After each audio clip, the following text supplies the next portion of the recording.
నమస్తే, welcome to I news. నేను హిమ. లడఖ్ మంచు పర్వతాల్లో చలి పెరుగుతున్న భారత్ చైనా సరిహద్దు ఎల్ఏసీ వద్ద మాత్రం ఉద్రిక్తత ఏమాత్రం తగ్గడం లేదు. China People's Liberation Army PLA కొత్త యుద్ధ సన్నాహాల్లో మునిగిపోయింది. తాజా శాటిలైట్ ఫోటోలు చైనా బంకర్ వ్యూహాన్ని బట్టబయలు చేశాయి. పాంగాంగ్ సరస్సు సమీపంలో భూగర్భంలో మిసైల్స్ దాచేందుకు కాంక్రీట్ బంకర్ నిర్మిస్తోంది చైనా. సరిగ్గా 2020లో గాల్వన్ ఘర్షణ జరిగిన ప్రాంతానికి దగ్గరలోనే ఈ నిర్మాణాలను చేపట్టడం కలకలం రేపుతోంది. అసలు చైనా ఈ కొత్త హార్డెన్ వ్యూహం ఎందుకు అమలు చేస్తోంది? భారత్ దీనికి ఏ విధంగా ధీటైన సమాధానం సిద్ధం చేస్తోంది?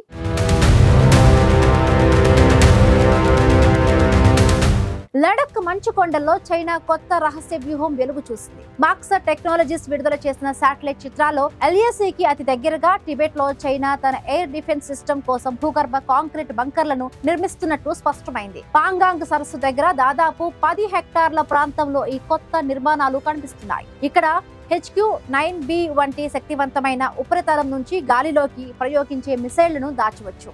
ఈ బంకర్ల ప్రత్యేకత ఏంటంటే వీటి పైకప్పులు స్లైడింగ్ కాంక్రీట్ షెల్టర్స్. సాధారణ సమయాల్లో మిసైళ్లను పూర్తిగా దాచేసి లాంచింగ్ సమయంలో మాత్రమే తెరుచుకుంటాయి. ఇది చైనా శాశ్వత రక్షణ లాజిస్టిక్స్ సపోర్ట్ వ్యూహం. అసలు చైనా భయం ఏంటి అంటే, చైనా ఈ కొత్త బంకర్ వ్యూహాన్ని అమలు చేయడానికి ప్రధాన కారణం భారతదేశం డ్రోన్ లాయిటరింగ్ మ్యునిషన్ శక్తిని చూసి పట్టుకున్న భయమే.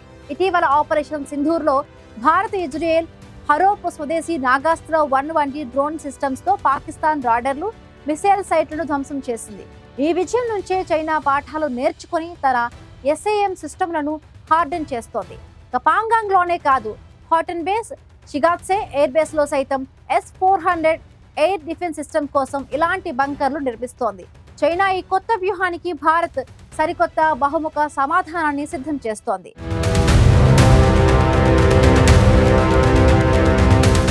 DRDO నాగాస్త్ర 1 కేవలం 9 కిలోల బరువుతో 15 కిలోమీటర్ల పరిధిలో కామికాజ్ తరహాలో దూసుకువెళ్లి చైనా రాడర్లను, మిసైల్ సైట్స్ ను నాశనం చేయగలదు. అంతేకాదు, భారతీయ స్టార్టప్లు అభివృద్ధి చేస్తున్న డ్రోన్ స్వార్ములు చైనా బంకర్లను కూడా సురక్షితం కాకుండా చేయగలవు. 2026 నాటికి 800 SUMS డ్రోన్లను LACకి పంపబోతున్నది ఇండియన్ ఎయిర్ ఫోర్స్.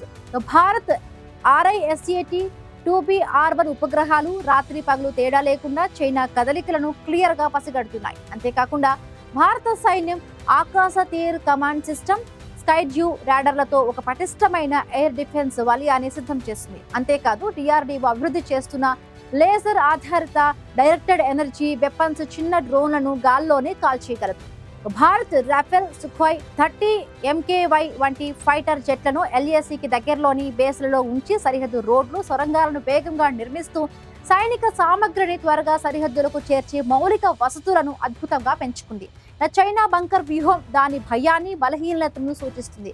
చైనా భారీ శాశ్వత కంచు కోటలపై ఆధారపడుతుందంటే భారత్ మాత్రం లచీనత్వం, అత్యంత ఖచ్చితమైన దాడులపై దృష్టి సారించి చైనా వ్యూహానికి టెక్నికల్ కౌంటర్ ఇస్తోంది.